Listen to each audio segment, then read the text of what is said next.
অনেকদিন পর আপনাদের সাথে একটু গল্প করতে এসেছি, তার সাথে শেয়ার করতে এসেছি আজ আমরা কি রান্না করব। আপনারা দেখে বুঝতে পারছেন আজ আমি ইলিশ মাছ রান্না করব। ইলিশ মাছ আমাদের সকলেরই খুব প্রিয়। আমার হাজব্যান্ড আজকে ভাপা ইলিশ খেতে চেয়েছে, তাই আমি আপনাদের সাথে শেয়ার করব। আমি যেভাবে ভাপা ইলিশটা করি সেভাবে আপনাদেরকে দেখাবো। জানি মূলত সবাই ভাপা ইলিশ করতে পারে, আমি কিন্তু কাউকে শেখানোর জন্য করছি না। কেউ যদি আমারটা দেখে উপকৃত হন তাই দেখাচ্ছি।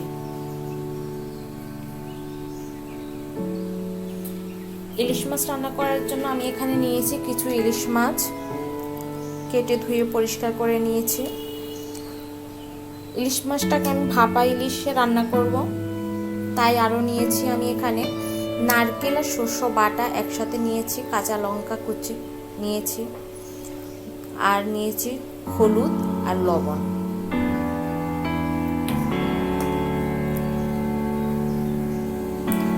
এখন আমি এখানে দিয়ে দিচ্ছি সামান্য পরিমাণ সরিষার তেল, এতে করে খুব ভালো একটা ফ্লেভার আসে।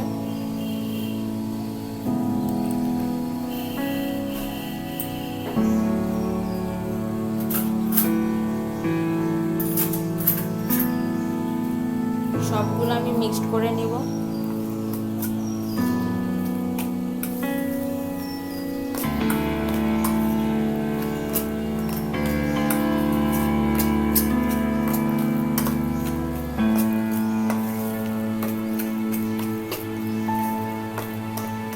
আমার এখানে হলুদটা আরো একটু লাগবে, তাই আমি আর একটু হলুদের গুঁড়ো দিয়ে দিচ্ছি।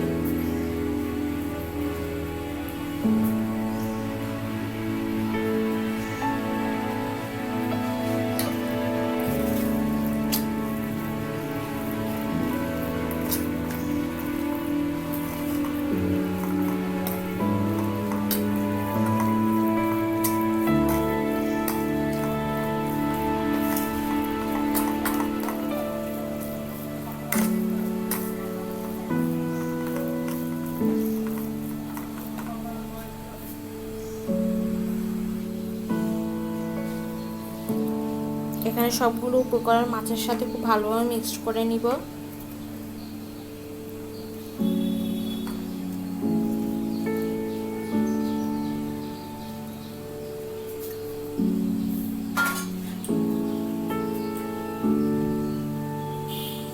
আমি মাছ আর নারকেল শস্য সবকিছু ভালোভাবে মিক্সড করে নিয়েছি।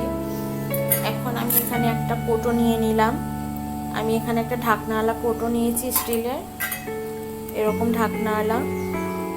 আপনাদের হাতের কাছে যার যেরকম ঢাকনাওয়ালা থাকে সেরকম নিলেই চলবে। এখন আমি এখানে বক্সের মধ্যে সব কিছু বসিয়ে দিব।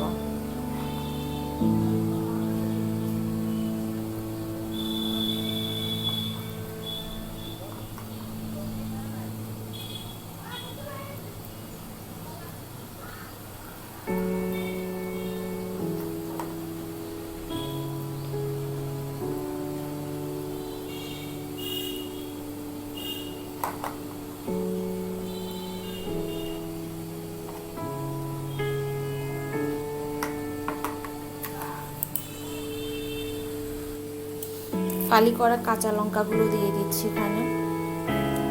আমি যেহেতু ঝাল একটু বেশি পছন্দ করি, তাই আমি একটু বেশি ঝাল দিচ্ছি। যার যেরকম ভালো লাগে সে সেরকম দেবেন।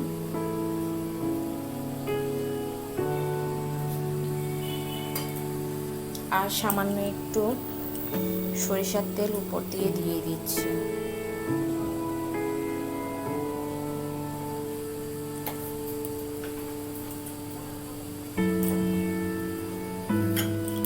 ঢাকনাটা বন্ধ করে ভাপে বসিয়ে দেব। একটি কড়াইয়ে আমি জল গরম বসিয়ে দিয়েছি। এখানে বেশি জল দেব না, বক্সের অনুপাতেই জল দেব, যাতে করে জলটা ভেতরে না ঢুকে যায়, জলটা একটু নিচু থাকে। দেখুন আমি বেশি জল দিইনি, কোটার এতটুকু পর্যন্ত জল দিয়েছি। এখন এটাকে ঢাকনা দিয়ে দেব, তাহলে ভাপে খুব তাড়াতাড়ি হয়ে যাবে। যেহেতু আমার রান্নাটা বসাতে অনেক দেরি হয়ে গেল, এখন বেলা প্রায় 1:30 বাজে। আসলে সবগুলো কাজ সামাল দিয়ে আসার পরে রান্নাটা বসালাম, তাই ভাবছি আপনাদের সাথে শেয়ার করব। এটা হওয়া পর্যন্ত অপেক্ষা করছি, আপনারা সবাই আমাদের পাশে থাকুন। So friends, ready to our plate. হয়ে গেল আমাদের ভাপা ইলিশ। আর দুপুরের বেলা আমি রেখেছি এখানে পুঁই শাক। আপনাদের কেমন লাগলো আপনাদের রান্নাটা অবশ্যই কমেন্টস করে জানাবেন। ভালো লাগলে লাইক, কমেন্টস এবং শেয়ার করবেন, আর সাবস্ক্রাইব করতে ভুলবেন না কিন্তু। ধন্যবাদ সবাইকে আমাদের পাশে থাকার জন্য।